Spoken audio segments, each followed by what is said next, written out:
For thousands of southern region commuters, travelling on dirty, old and overcrowded trains has become a way of life. The trains are dirty, they're frequently late, they're always overcrowded at peak hours. The trains themselves, well, you can see, look at this thing, it's pretty clapped out. It's well over 30 years old. It's got slam doors, it hasn't got sliding doors, which delays people getting on and off. And the ride's awful, it bounces up and down.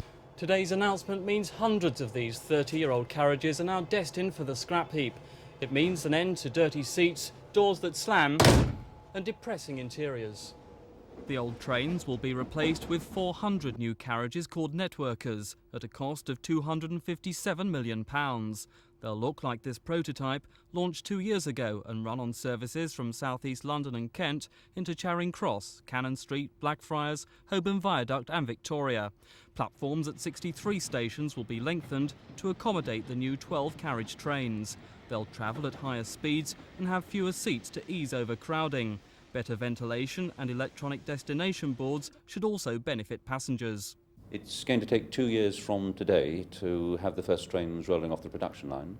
I think what I want to do then is to test them in traffic. So I'm not going to give you a guaranteed date. What I am saying, you'll see us in 2 years' time testing them hard on the tracks. And it's such a busy railway that we really must be certain that they are 100% reliable before a customer is allowed to enter them. So it's going to be good news for your commuters? It's the best news that Network South East or its consumers could possibly have.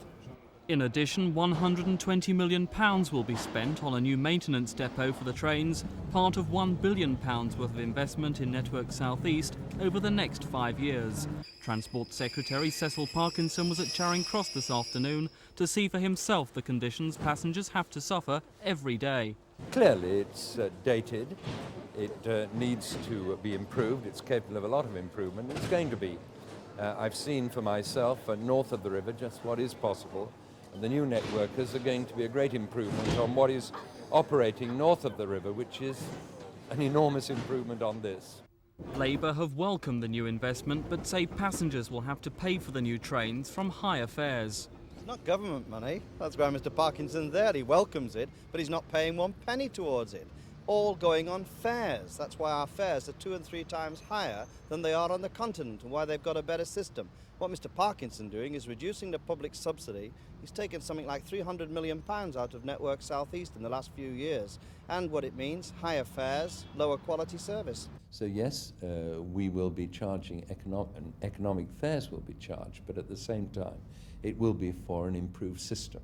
And the extra cost of this quality, the improvement in quality, there may be a small surcharge in the years ahead, but that won't be levied until the quality is being enjoyed by the user.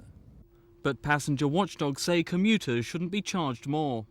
We would certainly not expect the passenger to pay extra. We take the view that replacing old stock, like replacing any infrastructure in industry, is part of business. But I know the government does take the view that one should pay extra for new, more comfortable stock. We hope it won't be a very great increase, if any at all. So southern region commuters can expect a better service in the early 1990s, but it looks like they'll have to pay for it. This is Mike Pearce for Thames News.